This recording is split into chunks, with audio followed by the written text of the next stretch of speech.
Number 6000. The King George V.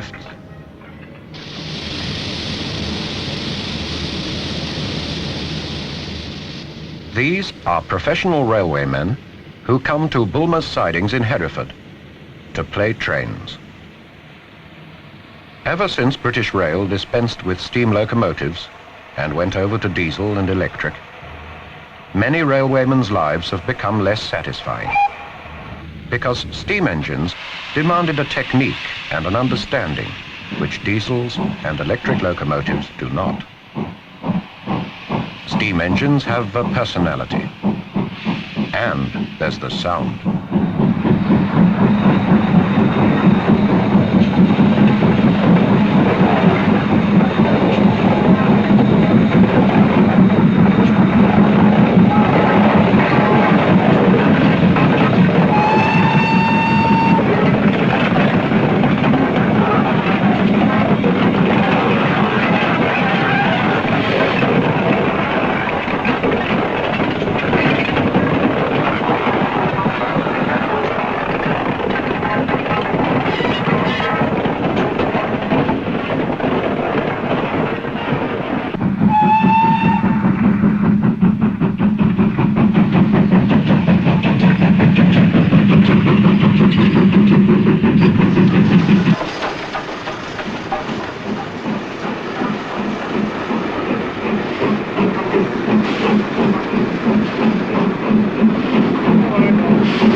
Once, British Rail used 10 million tons of best coal every year.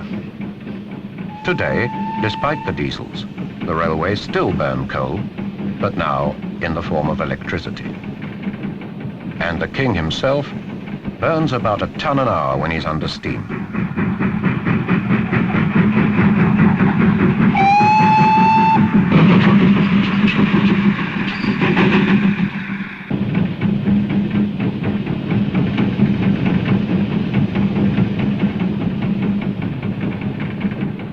King George V was designed and planned by 1927. At the same time, the Southern Railway had already built the Lord Nelson, which they claimed the most powerful in the world. And as such, the Lord Nelson was due to go to America as Britain's representative at the Fair of the Iron Horse. Great Western's pride couldn't permit this. And so, the King was built and tested and shipped to Baltimore, all in the space of about 4 months. The American bell commemorates the voyage. The Fair of the Iron Horse was organized by the Baltimore and Ohio Railway to celebrate its centenary.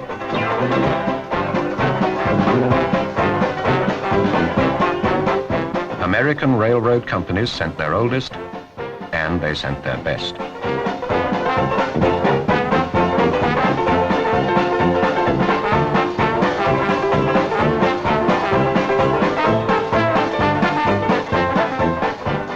Britain, as mother of the railway, was represented by a replica of Stephenson's rocket, with Britannia in attendance, and by King George V.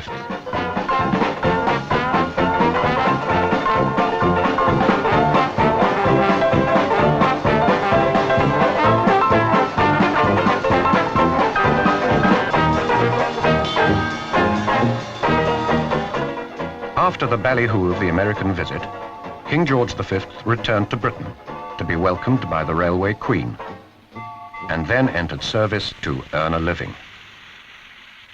In the late 1920s, the Great Western Railway decided to accelerate and to increase the size of trains in order to handle the expanding West of England traffic.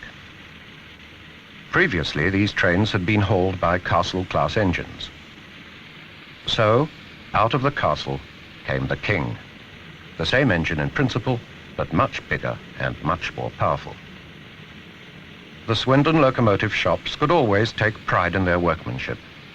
The engineers and craftsmen there loved and respected their locomotives. There was a sense of involvement, of identification with the machinery they built. This was the state of mind that produced magnificent locomotives, so well made that people used to believe in what they called Wiltshire magic. Of course there was craftsmanship there. I honestly think that the Great Western could always level out and take place of honour with their locomotives.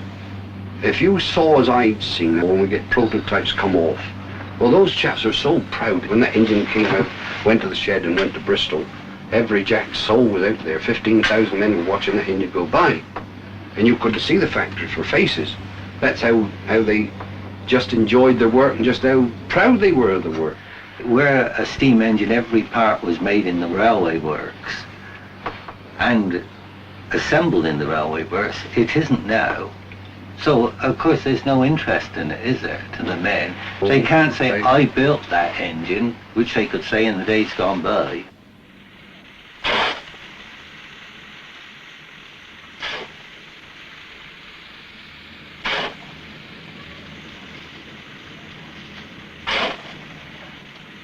But the steam age came to an end, as far as the Kings were concerned, in 1965.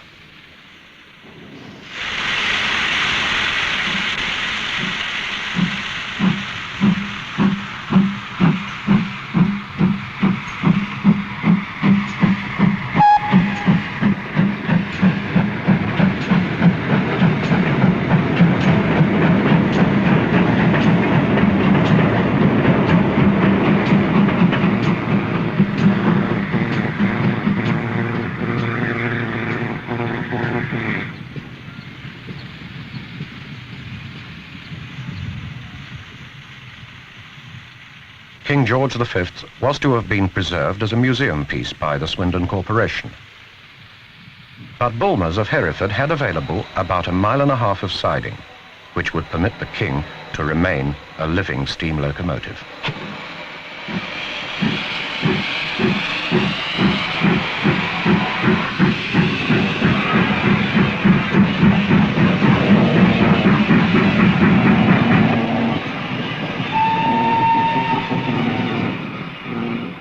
Bulmers have also carefully adapted and restored to use a number of Pullman coaches. Together with them, the King is waiting for the day when British Rail's policy may change, to permit steam to return to the tracks where it belongs, perhaps to haul special trains.